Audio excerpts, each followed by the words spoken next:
Alright, so a new channel here. Shilling Scares, I believe it was.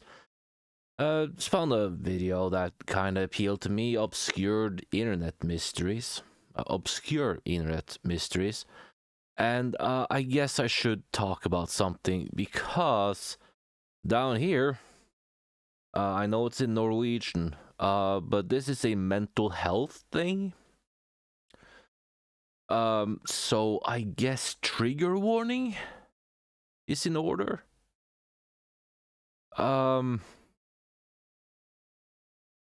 You are not alone. Mental health, free, confidential, opening hours available 24/7, and then a phone number.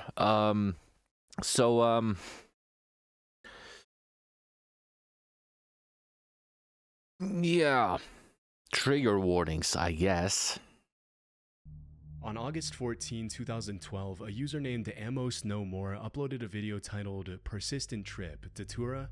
The video, just over 2 minutes long, shows a young man in disarray alone in his room talking directly into the camera. He opens by giving the recording date, March 5th, 2008, and immediately begins recounting a disturbing experience with a hallucinogenic drug. According to him, he's been stuck in an unending trip for over 2 months by the time this footage was recorded, and he claims his symptoms haven't shown any signs of improvement. It's March 5th, 2008.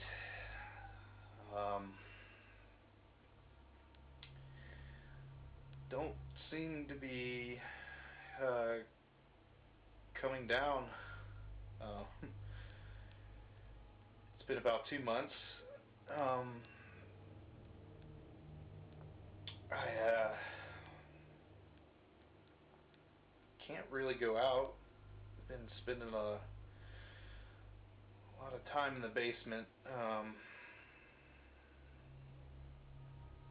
I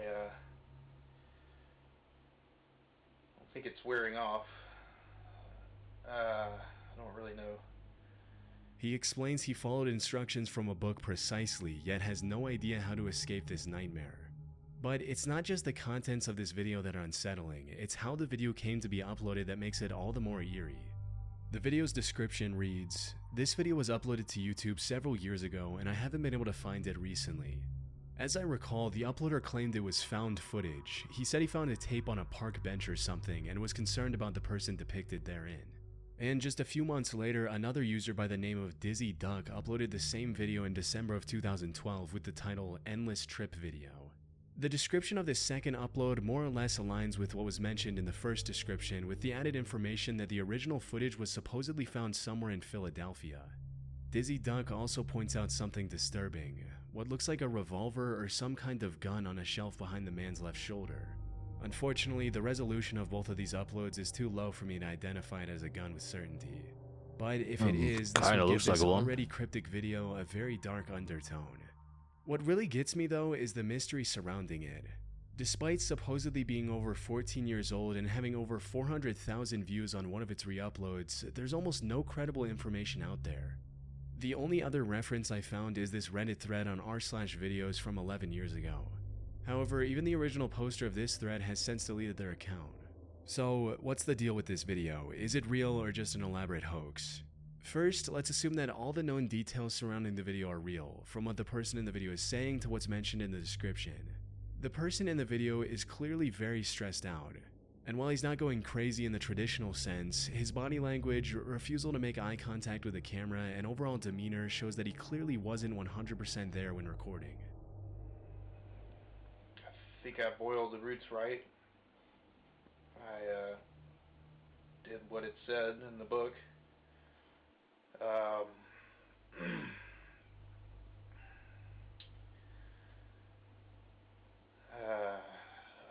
don't feel like I'm ever gonna come down. And it's not cool. Amos, in his re-upload, suggests the substance causing this bad trip might be Datura, a highly toxic plant that can act as a hallucinogen in small doses. However, this is likely not the case for two major reasons. For starters, Datura is a deliriant with the disturbing nickname of Devil's Trumpets. This is because the trips caused by datura are extremely painful and often lead to bizarre and violent behavior. The person who recorded this video is far too composed to be under the influence of such a strong substance. Secondly, he also talks about boiling some roots to prepare whatever drug he took. Datura, on the other hand, is usually consumed through its leaves or seeds, not the roots. I think a more likely substance he could have used is ayahuasca, which is traditionally made by boiling roots and has effects mild enough that someone could record a video while under its influence. However, regardless of whichever drug he used, tripping for 2 straight months is simply not possible, and here's why. Almost all drugs wear off as soon as they're metabolized or leave the body. I was about Then to there's say. also the question that if he's been down in the basement for 2 months, how's he getting food or making money? Considering these signs, it's likely that he was tripping, but not for 2 months, just a few hours. Many people in the comments of the original video have pointed to the phenomenon where a trip feels like it lasted for way longer than it actually did. Though another likely explanation could be mental illness as well.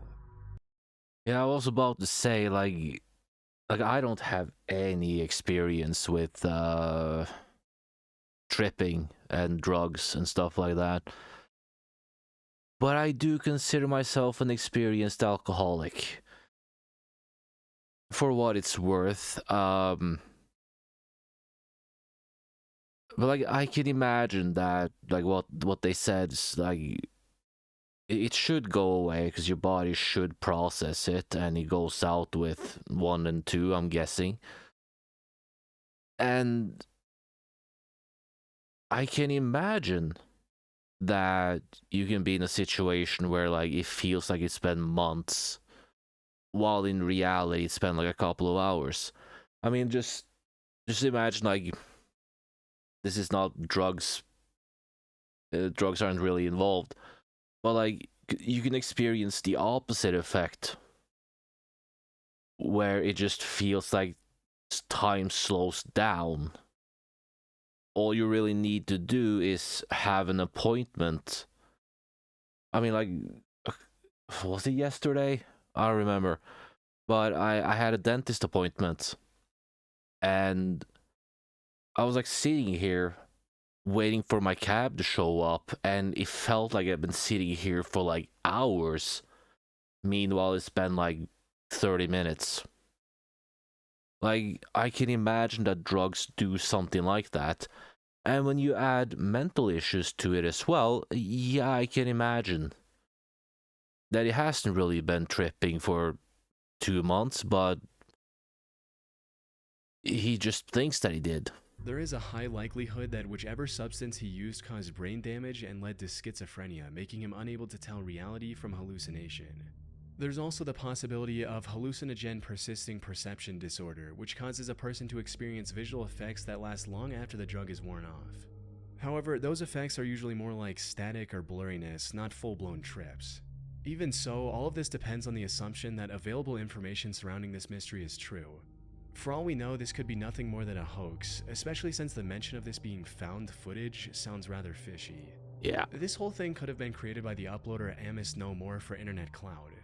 Dizzy Duck's re-upload could be just another move by Amos to build on the found footage storyline. But it's been over 12 years since this upload, and he hasn't done any follow-ups to capitalize on the few 100,000 views it's received. Of course, there's also a middle ground theory. Maybe the original video was real, and the guy in it genuinely thought he was tripping for 2 months. Amos might have stumbled across the initial post before it disappeared, and then decided to create a hoax based on it. Unfortunately, given the sparse amount of information I found, it's impossible to nail down the truth. In the off chance everything was real, I hope the person in the video found the help he needed and is doing much better today. Yeah, like, it might be easy for me to say, Norway, like this guy speaks English. He might be like an American. So it's easy for me to sit here and say that, like, call an ambulance. But after 2 months, if he was tripping for 2 months, call a fucking ambulance. Like, it gotta be like worth it. But again, I can call an ambulance and not be in debt for the rest of my life. So take that with a truckload of salt, I guess. Poorly planned comics. Poorly Planned Comics was a series of webcomics by a person named Jack Masters.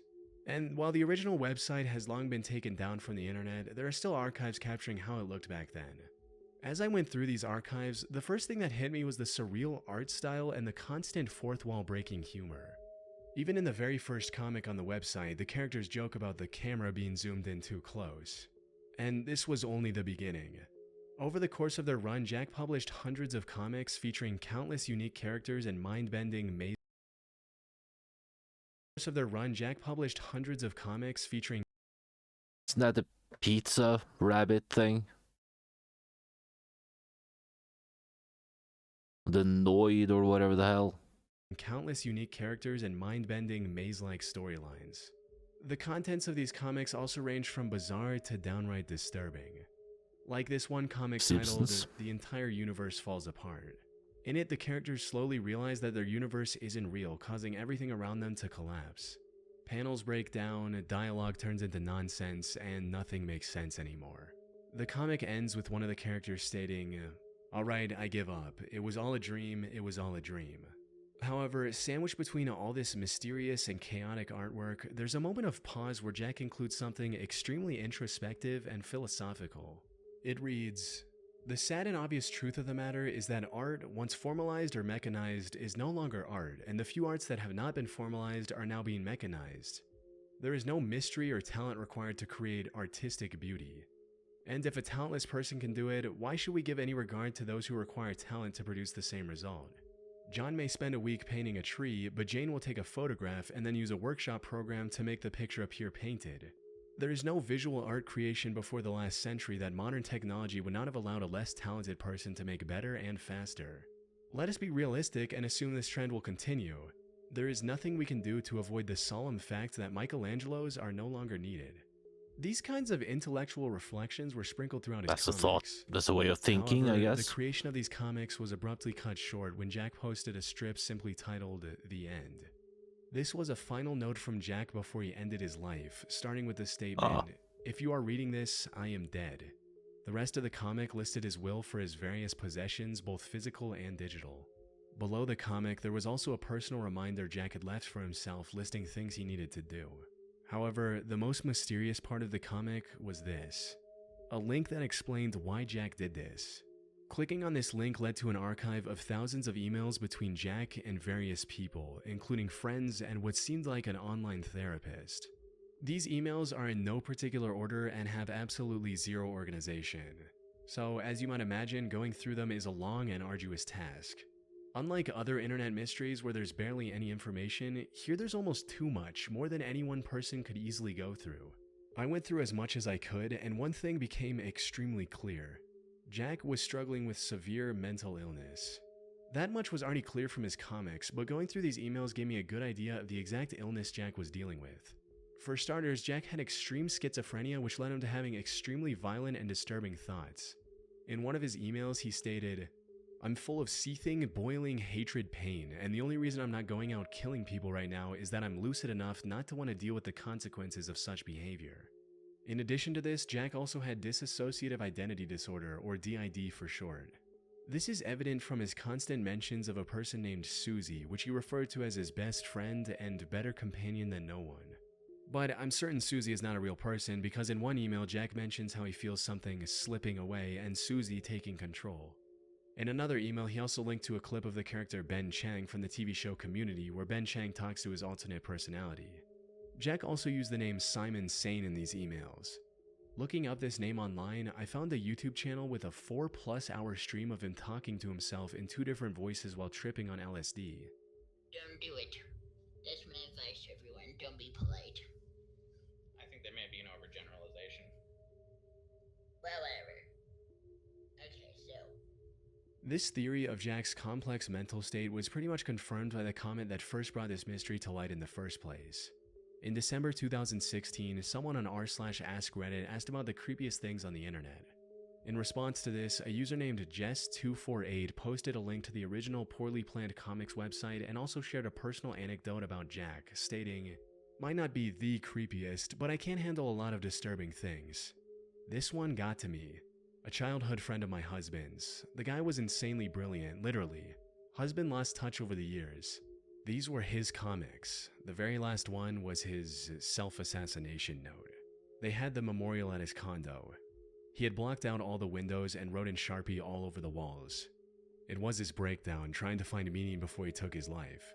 One of the most heartbreaking things I've ever seen. And while everything that I've covered so far might seem like a lot, it's only the tip of the iceberg when it comes to the amount of comics, emails, and videos Jack left behind. Not to mention things that aren't explicitly stated in his work, like his obsession with the 1985 book called Maze. Maybe one day, people on the internet will finally comb through everything and complete Jack's story. Yeah. Now, I've kind of been, like, very open and honest about that kind of stuff. Like, seek help. Just seek help. Like, I've been very open and honest about having seen shrinks and that kind of stuff. I'm clearly not on fire. I can't prove it to you because I get banned, but I still have a dick. No one has legally changed my name to Susie. It's okay to ask for help.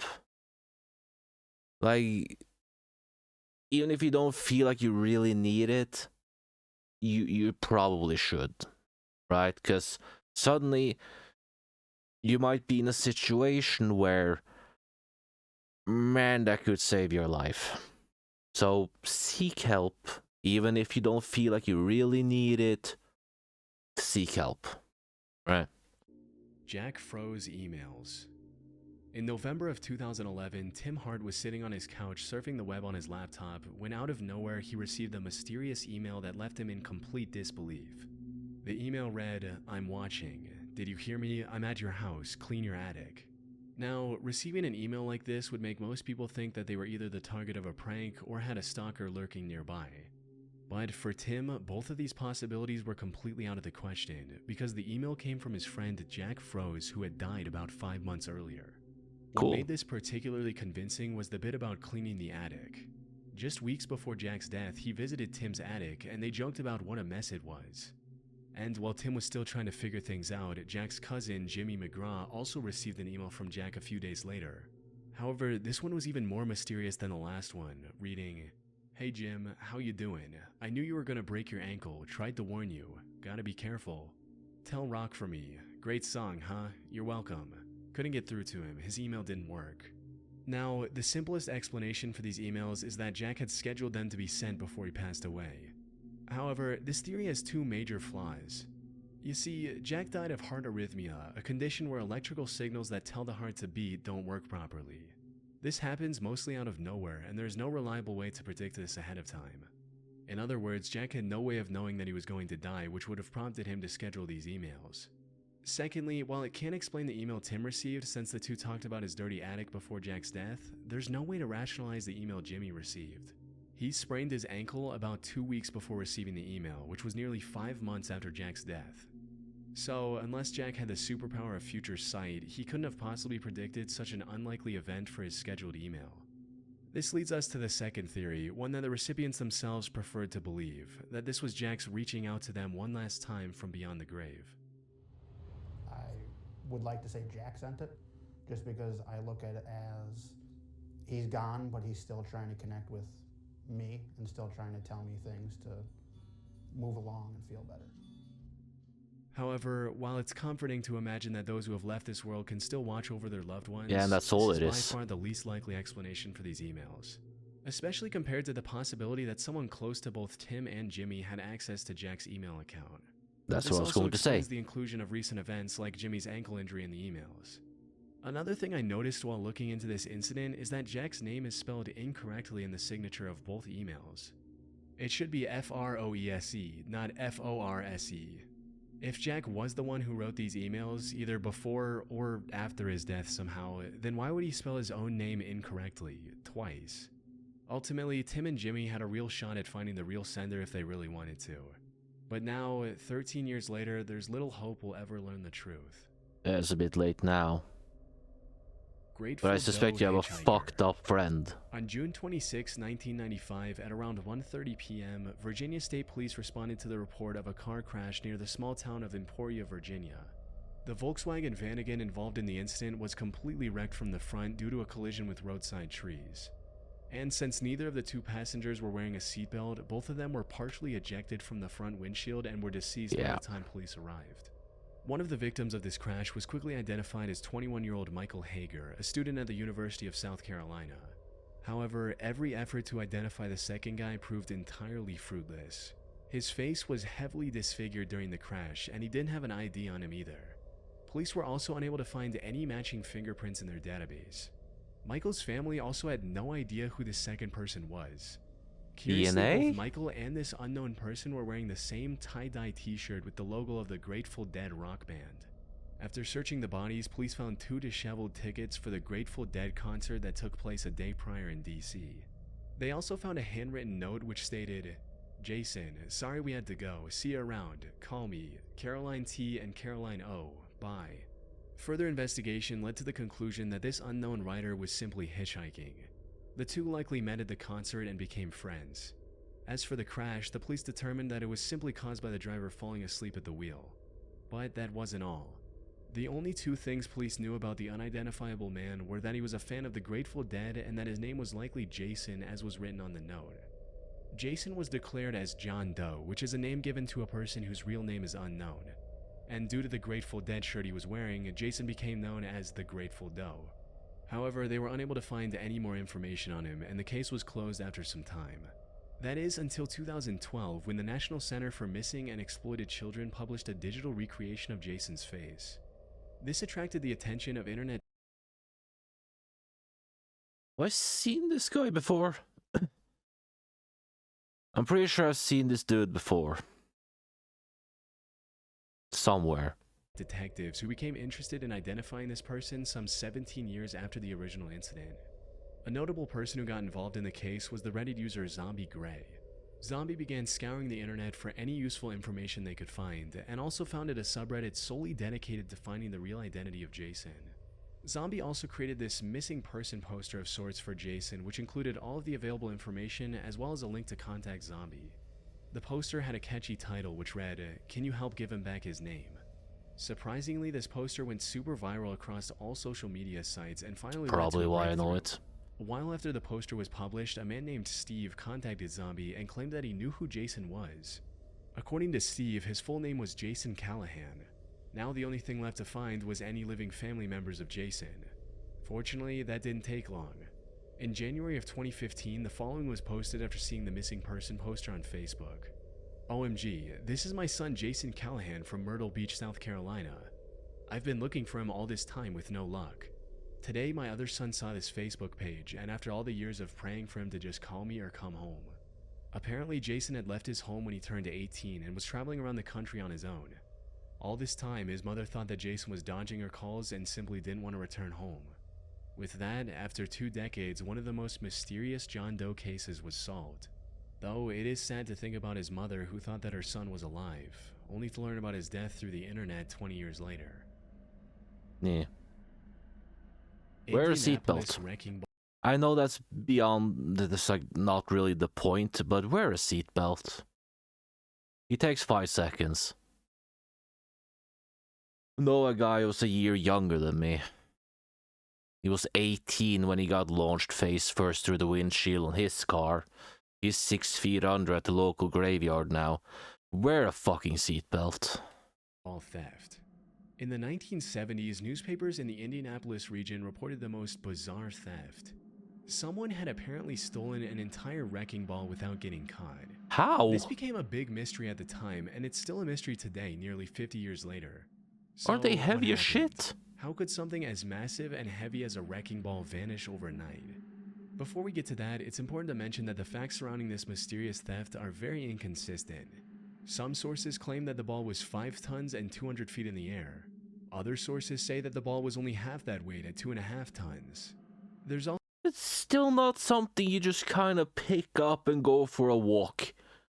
My a god. mystery surrounding the date of when this event happened.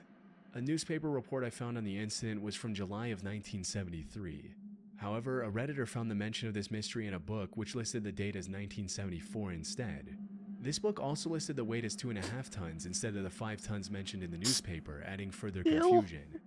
This might not sound like a big deal, but a difference of 2.5 tons can make a wrecking ball much easier to steal with a truck and a well thought out plan. The bigger question, however, is why?